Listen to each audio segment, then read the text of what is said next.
یکم اپریل در ناحیه سپیتامین اساسگذار صلح و وحدت ملی پیشوای ملت پرزیدنت جمهوری تاجیکستان محترم امامعلی رحمان کارخانه نوی استحصال روغن را در جمعیت دارای مسئولیت محدود 25 سالگی استقلالیت مورد بهره برداری قرار دادند.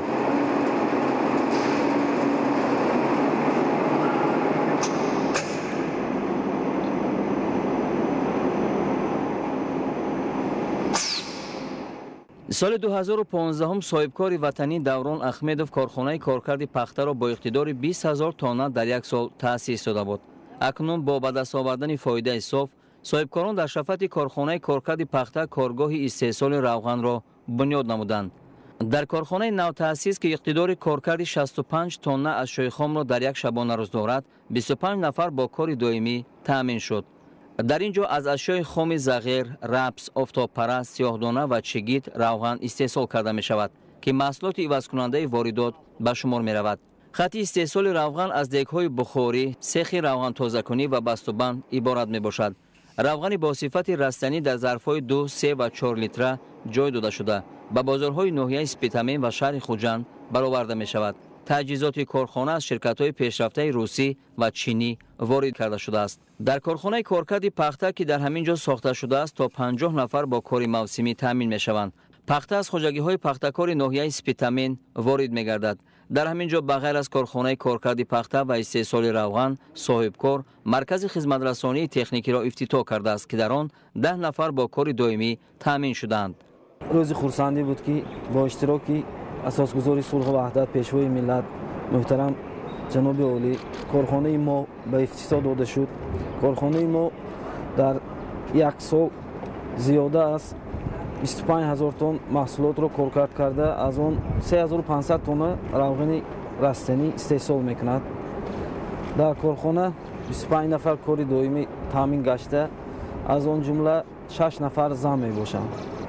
آینده ما نیت داریم که یک کارخانه نو با 200 جای کاری هدف گرفتیم که به ساخته به استفاده دهیم. بعد افتتاح کارخانه نوی روغنبراری و شناسایی با جریان کاری آن، سرور دولت محترم امامعلی رحمان به صاحبکار وطنی برای دستگیری سیاست سازنده رهبریت دولت و حکومت جمهوری تاجیکستان، آباد کردن یک گوشه دیار، تأسیس جایهای نوی کاری و استحصال محصولات عوض کننده واردات اظهار سپاس کرده با آنها برای کامیابی آرزو نمودند. در صحن حولی کارخانه نمایشگاه کارخانه‌های صنعتی ولایت که فعالیتشان اساساً به استحصال روغن‌های گوناگون رستنی روانه گردیده است تشکیل شده بود. پرزیدنت مملکت محترم امامعلی رحمان ضمن تماشای نمایشگاه روغن کارخانه‌های سه‌ساله شهر و ناحیه‌ها که محصولاتشان به طلبات استانداردهای جهانی جوابگو به بازار رقابت‌پذیر و عوض کننده واردات میباشد شناس شده با صاحبکاران صحبت صمیمی دایر کردند. سرور دولت به صنعتچیان توصیه دادند که بعد تأمین طلبات اهالی کشور با روغن استحصال خودی صادرات آن را به خارج افزایش دهند. طور معلوم است در ولایت سوخت که یکی از کلانترین منطقه صنعتی و اگراری جمهوری محسوب می‌یابد، مردم با استفاده از شرایط‌های فراهم آورده پیشوای ملت به زراعتکاری، باغداری، رستنی پروری و تجارت مشغول می‌باشند. ساکنان ولایت سوخت در تأمین امنیت آذوقه‌واری اجرای دستور و سپارش‌های سرور دولت بهر تطبیق هدف 4 ملی صنعتی کنانی با سرعت کشور با تأسیس 10 عدد کارخانه‌های صنعتی تشکیل جایهای نوی کاری سهمی ارزنده می‌گذارند. من ایسای فیلوسپای آنوهی سرا صاحبکار و همین روغن زغیرکشی مشغولم. در اسفاره 70-72 جوازخانه تشکیل است. در یک سال 72 تن اشیا دادیم. این روغن زغیر برای سلامتی بسیار فایده آور است که در ترکیبش و شیمیایی ندارد. بعد برای تبابت روده، فشار بلندی، همین برای تبابت استفاده می‌برند. اساساً روغن زغیر رو برای تیار کردن آش پلاو استفاده می‌برند. این طلبات بسیار است. بعد تماشای محصولات کارخانه‌های صنعتی ولایت در نزد کارخانه نوی استحصال روغن، پیشوای ملت محترم امامعلی رحمان با فعالیت جمعیت سهامی کشاده نکسیگال شناس شدند.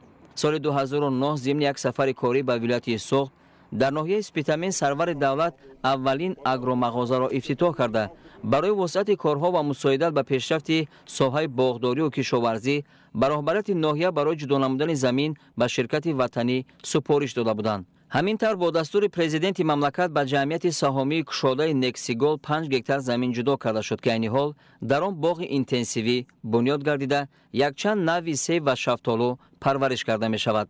برای استفاده ثمراناک زمین خواجگیداران در بین قطارها قلفینای، کرمها، پمیدور، قلنفر و جوارمکه کشت میکنند. ضمن افتتاح اگرومغازه به راهبریت جمعیت سپارش شده بود که از شرکت‌های پیشرفته خارج محصولات وارد نمایند. همه مال و محصولات مغازه که به جمهوری وارد کرده می شود برای پرورش زراعت‌ها و باغداری و سبزیجات‌کاری خیلی مفید است. از این موادها جهت بهتر کردن تخمی زراعت‌ها، نیز کردن حشرات ضرررسان و امین نگاه داشتن درختان و سه استفاده می‌برند. از طرف شرکت با دستور سرور دولت محترم امامعلی رحمان عین حال در 12 شهر و ناحیه جمهوری فیلیال اگرو مغازه گشوده شده است. طبق توصیه‌های جناب عالی اساسگذار صلح و وحدت ما امروز با فермерон якчанд намуди технологияҳои нав яъне боғҳои интенсивӣ, боғҳои қадпаст, ҳамчунин боғҳои расмӣ аз они худомо барои муқоиса кардан ва ҳамчунин самаранок истифода бурдани замин ки яке аз асоси истифода бурдани замин аст барои ҷумҳурии Тоҷикистон. мо ба онҳо имрӯз якчанд технология ва ҳамчунин кадом растаниҳоро бо байни дарахтҳо киш кардан нишон дода истодаем. بعد شناسایی با فعالیت جمعیت مذکور پیشوای ملت محترم امامعلی رحمان به کار مهنتکشان بهای ارزنده داده آنها را برای استفاده امکانات‌های مساعد باد و هوا و خاک زرخیز سرزمین هدایت کردند.